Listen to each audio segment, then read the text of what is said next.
আসসালামু আলাইকুম দর্শক। আহ, ঈদের ছুটিতে গ্রামের সৌন্দর্য কতটা সুন্দর এটা আমি অবলোকন করতেছি এবং আপনাদেরকেও একটু শেয়ার করতেছি। গ্রামে না আসলে আসলে বোঝা যাবে না এত সুন্দর আহ, জায়গা গ্রামের।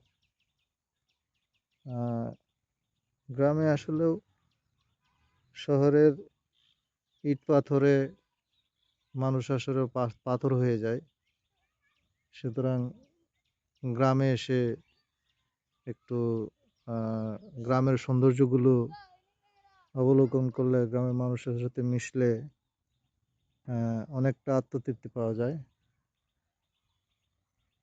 তো সবাইকে আহ্বান করব, মানে যারা আমরা ঢাকা শহরে আহ, থাকি বা জবের স্বার্থে থাকি, পোলাপানের লেখাপড়ার স্বার্থে থাকি, অবশ্যই যাতে তারা কোনো একটা সময় মাঝে মাঝে গ্রামে এসে গ্রামের সৌন্দর্য উপভোগ করে, এতে আত্মতৃপ্তি পাওয়া যাবে এবং মানসিক প্রশান্তি আসবে।